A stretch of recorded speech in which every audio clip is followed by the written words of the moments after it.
माजी गृहराज्यमंत्री सिद्धरामजी म्हेत्रे साहेब यांच्या विधानसभा क्षेत्र म्हणजेच अक्कलकोट या ठिकाणी जे आहे प्रचंड प्रमाणात जे आहे प्रचार कार्य सुरू आहे आणि या प्रचार कार्यामध्ये फक्त त्यांचे कार्यकर्तेच नव्हे तर त्यांच्या परिवारातील सर्व सदस्य देखील प्रचंड प्रमाणात सज्ज आपल्याला दिसत आहेत।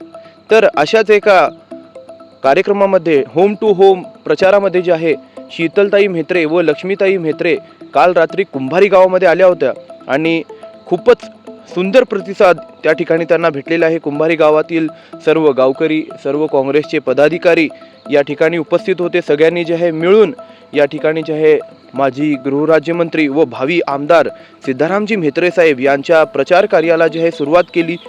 अहोरात्र जे आहे प्रयत्न चालू आहेत म्हेत्रे साहेबांच्या प्रचाराचे आणि खूपच सुंदर प्रतिसाद कोणत्याही गावात गेल्यावर म्हेत्रे परिवाराला भेटत आहे, सर्व कार्यकर्त्यांना भेटत आहे आणि खूपच सुंदररित्या जे आहे ताई साहेबांनी या ठिकाणी म्हेत्रे साहेबांचे जे आहे प्रचार केलेला आहे, होम टू होम प्रचार केलेला आहे। आणि या ठिकाणी तुम्ही बघू शकता की कुंभारीमध्ये कशा प्रकारे जे आहे त्यांना साथ दिली आहे। कुंभारी गावातील सर्व गावकऱ्यांनी, कुंभारी गावातील सर्व वयोगटातील लोक आपल्याला या ठिकाणी दिसत आहेत। या ठिकाणी बालक आहेत, या ठिकाणी तरुण आहेत, या ठिकाणी वृद्ध आहेत, या ठिकाणी महिला आहेत, सर्वजण मिळून जे आहेत या ठिकाणी ताई साहेबांना सपोर्ट करत आहेत। या भव्य दिव्य अशा रॅलीमध्ये त्यांच्या सोबत आहेत आणि त्यांना शक्ती या ठिकाणी जे आहे प्रोव्हाइड करत आहेत।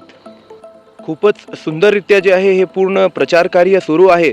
आता याचे रिझल्ट जे आहे आपल्याला 23 नोव्हेंबर 2024 रोजीच कळणार की कोणाचा परडा भारी होणार, कोणाची शक्ती जास्त होणार आणि कोण जे आहे ही निवडणूक जिंकणार। कारण सगळी सत्ता जी आहे जनता जनार्दनाच्या हातात आहे। ज्याला जनता जनार्दन स्वीकार करेल तो जे आहे अक्कलकोट विधानसभा क्षेत्राचा एक भावी आमदार म्हणून निवडून येईल। तर बघूया काय होतंय पुढे।